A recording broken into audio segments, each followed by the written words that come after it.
Hello बच्चों, कैसे हो आप सब? I hope you are doing great. तो किसी बच्चे का क्वेश्चन आया मैम कि बीएमएस की जॉब अपॉर्चुनिटीज, सैलरी और बीएमएस एज अ करियर कैसा है। ठीक है, क्योंकि हमें थोड़ा सा प्रैक्टिकल सोच रखनी पड़ती है। तैयारी आप बेशक एमबीबीएस की करिए, ठीक है ना, बट बाय चांस एक प्लान बी हमें हमेशा तैयार रखना पड़ता है। तो बीएमएस एक प्लान बी की तरह बहुत अच्छा ही ऑप्शन मैं इसको मानूंगी। बिकॉज बिकॉज अभी जो हमारी गवर्नमेंट है, इसने ना आयुर्वेदा को एक प्रोत्साहन देना शुरू कर दिया है। अभी एम्स में भी एक रिसर्च वहाँ पे शुरू हुई है, जिसमें कि एलोपैथिक प्लस बीएमएस डॉक्टर्स को इकट्ठे काम करने को बोला गया है, एक टीम गठित हुई हुई है। तो जब हम ऐसी चीज़ें करेंगे ना, जब बीएमएस भी रिसर्च बेस्ड उसमें आ जाएगी सिस्टम में, कि जिसमें रिसर्च बेस्ड स्टडीज़ होंगी बीएमएस की, इसके रिजल्ट्स छापे जाएंगे, पब्लिश होंगे, है ना। तो ये भी बहुत ही एक ब्रांच है जो कि आने वाले दिनों में मुझे लगता है इसमें बहुत पोटेंशियल है कि ये बूम कर सकती है। ठीक है, प्रेजेंट सिनेरियो की मैं बात करूं, क्योंकि प्रेजेंट सिनेरियो में ऐसा हो गया है, MBBS no doubt first choice है, एमबीबीएस सबसे अच्छी है, सबसे बेटर है, इसमें कोई भी डाउट नहीं है। अगर हर फील्ड में सैचुरेशन आ गई है, अगर धीरे धीरे एमबीबीएस में सैचुरेशन क्रीप अप हो रही है, बट स्टिल जॉब अपॉर्चुनिटीज़ और जो सैलरी है एमबीबीएस स्टूडेंट्स की, वो इंजीनियरिंग फील्ड से स्टार्टिंग की बात कर रही हूँ मैं। अब ये मत बोलना कि आईआईटी वालों की सैलरीज एमबीबीएस स्टूडेंट से ज़्यादा होगी, वो तो ऑब्वियसली होगी होगी, राइट।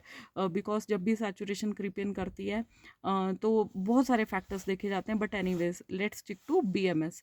तो बीएमएस की जॉब अपॉर्चुनिटीज़ के बारे में बात करूँ तो सबसे पहले हाउस जॉब की अपॉर्चुनिटी, जिस कॉलेज से आप पास आउट होंगे वहाँ पे आपको हाउस जॉब ऑफर की जाएगी, बट जो इसमें सैलरी होगी वो आपकी हाउस जॉब में 20 से 40,000 पर मंथ तक रह सकती है। आई एम नॉट श्योर कि अलग अलग स्टेट्स में क्या क्या इसका वो है, बट नॉर्मल एक मिडल रेंज को उठा के चलते हैं कि हाउस जॉब में आपको इतना 40,000 तो सेंटर का कोई बहुत ही अच्छा इंस्टीट्यूशन होगा वहाँ मिलेगी। 20,000 जो स्टेट का नॉर्मल सा कॉलेज होगा वहाँ मिल जाएगी। कुछ बच्चे बोलेंगे कि मैम हमें 15,000 ऑफर की जाती है, तो वैसा भी हो सकता है, ठीक है। इसके बाद मैं सेकंड अपॉर्चुनिटी पे आ जाऊँ। सेकंड है आपके आयुर्वेदिक मेडिकल ऑफिसर्स। तो ये होता है कि जब आप मेडिकल ऑफिसर आयुर्वेदिक, इनका जब भी एग्ज़ाम निकलता है वो आपको क्लियर करना होता है, हर स्टेट का अलग होता है। तो वो जब भी आप एग्ज़ाम क्लियर करेंगे उसके बाद आप जॉब पे लगेंगे। तो जो आयुर्वेदिक मेडिकल ऑफिसर्स की सैलरी है, तो पे बैंड आप 16 से शुरू होते हैं, जो कि बहुत ही अच्छी सैलरी है, लोगों को नहीं पता है। बट बात वही है कि कितने लोग इसको क्लियर करते हैं। तो इसकी तैयारी करने के लिए ना आपको पहले से ही स्ट्रगल करना पड़ेगा। आप पहले से ही third year onwards, final year onwards अपनी तैयारी रखिए, जो भी प्रीवियस ईयर के क्वेश्चन पेपर्स मिलते हैं वो रखिए। प्लस अब क्या सिनेरियो आ गया है, 2024 से ना पैटर्न चेंज होना शुरू हो गया है। एमबीबीएस मेडिकल ऑफिसर्स का भी पैटर्न चेंज हो गया है। उसमें जीके है, जीके में आपका national affairs, international affairs, plus आपका हिंदी और इंग्लिश, ये सब का भी क्वालिफाइंग पेपर हो गया है, 2 स्टेजेस में हो गया है। अगर मैं हिमाचल की बात करूँ तो 2 स्टेजेस में हो गया, मतलब पहले आपको प्रीलिम्स क्लियर करना पड़ेगा, उसके बाद आप मेंस में आएंगे। आयुर्वेदिक मेडिकल ऑफिसर्स का भी मुझे लगता है कि आने वाले टाइम में अब चेंज हो जाएगा पैटर्न। अभी तक तो नहीं हुआ था चेंज, ठीक है, क्योंकि बीडीएस का भी चेंज हो गया है, जो भी बीडीएस करने के बाद मेडिकल ऑफिसर लगते हैं ना, दंत चिकित्सक। तो इसीलिए आपको प्रिपेयर्ड रहना पड़ेगा। जिन भी बच्चों ने बीएमएस करने के बाद मेडिकल ऑफिसर आयुर्वेदा का देना है एग्जाम, तो आपको प्रिपेयर्ड रहना पड़ेगा। एमबीबीएस के साथ में कंपैरिजन करूँ मैं, तो बहुत ज़्यादा फ़र्क नहीं होता सैलरी में।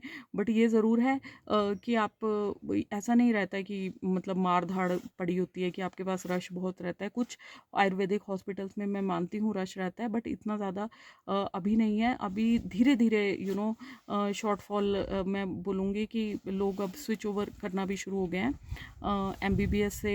जो मतलब एलोपैथिक डॉक्टर्स की तरफ को जाते थे, वो अब धीरे धीरे पेशेंट्स आयुर्वेदिक ट्रीटमेंट की तरफ भी जाने लग गए हैं, ठीक है।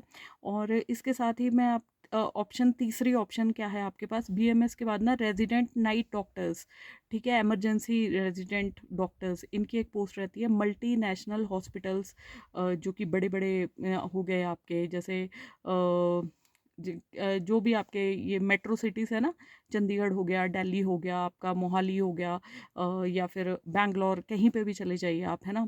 तो वहाँ पे जो भी बड़े-बड़े हॉस्पिटल्स हैं, वहाँ पे जो इमरजेंसी ड्यूटीज़ रेज़िडेंट डॉक्टर्स करते हैं, तो वो मैक्सिमम बीएमएस डॉक्टर्स होते हैं, ठीक है? तो वो उनकी सर्विसेज़ लेते हैं, बिकॉज़ इसकी 2 चीज़ें रहती हैं, बिकॉज़ एमबीबीएस वाले ये चीज़ में इतना ज़्यादा घुसना नहीं चाहते, बिकॉज़ उनको पता है कि हमें पढ़ाई करनी है, ठीक है? And BMS doctors easily available हो जाते हैं ड्यू टू सैचुरेशन। तो इसलिए बहुत जगह ऐसा है कि बहुत ही और एफिशिएंट काम करते हैं बीएमएस डॉक्टर्स। मैंने खुद देखा है मल्टीनेशनल हॉस्पिटल्स में कि वहाँ पे बहुत अच्छा, और मैं सैलरी की बात करूँ तो 40,000 से लेके 70,000 पर मंथ कहीं भी हो सकती है। डिपेंड्स ऑन योर स्किल्स कि आप फ्रेशर हैं या फिर आपको सर्विस में आपको एक्सपीरियंस हो गया है, उसके ऊपर डिपेंड करता है, ठीक है? अब चौथा तो आपके पास क्लिनिक के ऑप्शन है ही है। तो प्राइवेट क्लिनिक आप बीएमएस के बाद खोल सकते हैं, कहीं पे भी खोल सकते हैं, प्राइवेट प्रैक्टिस कीजिए। प्राइवेट प्रैक्टिस देखिए, स्टार्टिंग के 3-4 ईयर्स आपको स्ट्रगल करना पड़ेगा, बट उसके बाद आपका प्रैक्टिस धीरे-धीरे फ्लरिश होना शुरू हो जाता है, बिकॉज़ मतलब मेडिकल लाइन एक ऐसी है जो एक वर्ड ऑफ माउथ, ठीक है? किसी के मुँह से जो तारीफ़ निकलती है ना, उसको देख के आपका पेशेंट आता है। अगर आपने 1-2 क्रॉनिक केसेस को ठीक कर दिया ना, जड़ से उनका इलाज कर दिया, उनको दवाइयों से हटा दिया, तो पेशेंट खुद ब खुद आपके पास 4 पेशेंट और लेके आएगा, राइट? तो ये सब आपके ऊपर डिपेंड करता है। आप पब्लिक डीलिंग में थोड़े से अच्छे बनिए, तो प्राइवेट प्रैक्टिस ज़रूर फ्लरिश करती है, बट इनिशियली थोड़ा-सा स्ट्रगल रहता है, और स्ट्रगल के दिनों में आप तैयारी भी करते रहिए साथ-साथ अपना मेडिकल ऑफिसर आयुर्वेदा की, राइट? तो ये सब चीज़ें हैं। और फिफ्थ ऑप्शन क्या है कि जो फ्रीलांसिंग, मेडिकल फ्रीलांसिंग में आप यूट्यूब वगैरह पे कंसल्टेशंस दे रहे हैं, वर्चुअल कंसल्टेशंस दे रहे हैं, इसको कभी मत भूलिएगा, मार्केटिंग वगैरह करते रहिए। तो ये सारी ऑप्शंस थी आयुर्वेदिक मेडिकल प्रैक्टिशनर्स के लिए। और कई मेडिकल प्रैक्टिशनर्स मैंने ये भी देखा है कि वो लोग ना स्पेशलाइजेशन भी करते हैं, और बहुत अच्छी स्पेशलाइजेशंस हैं बीएमएस में, और उसके बाद आप लेक्चरर लग सकते हो कोई भी जो आयुर्वेदिक हॉस्पिटल है, राइट? तो ये सारी चीज़ें हैं, आप लोगों के पास ऑप्शंस बहुत सारी हैं, बट डिपेंड करता है कि आपकी स्किल्स कैसे हैं, आपकी टॉकिंग स्किल्स कैसे हैं, और आप कैसे आयुर्वेदा को नेक्स्ट लेवल तक लेके जाते हो। कई मैंने बीएमएस डॉक्टर्स सोशल मीडिया पे ऐसे-ऐसे देखे हैं जो कि through social media they are earning into lakhs. सबकी स्ट्रगल है, कईयों ने अपनी फार्मास्यूटिकल कंपनीज़ तक खोल ली है ना? बट उस स्टेज तक पहुँचने के लिए आपको टाइम लगेगा, 10-15 साल लग जाते हैं। और अगर कोई सेकंड जनरेशन बीएमएस डॉक्टर है, तो वो तो फिर सोने पे सुहागा वाली बात है, चेरी ऑन द केक। फिर तो कोई लिमिट ही नहीं है ना, क्योंकि आप ऑलरेडी जो स्ट्रगल करना होता है वो आपके पेरेंट्स जो बीएमएस डॉक्टर्स होंगे वो कर चुके हैं। उसके बाद आपको तो बस जो उन्होंने रेपो लिया है, आपको उसको कैरी फॉरवर्ड करना है, लीगेसी को आगे बढ़ाना है, ठीक है? होप ये वीडियो आपके लिए हेल्पफुल हो। All the very best. बाकी भगवान सबका भला करे। हर हर महादेव। जय श्री राम। गुड लक बच्चों।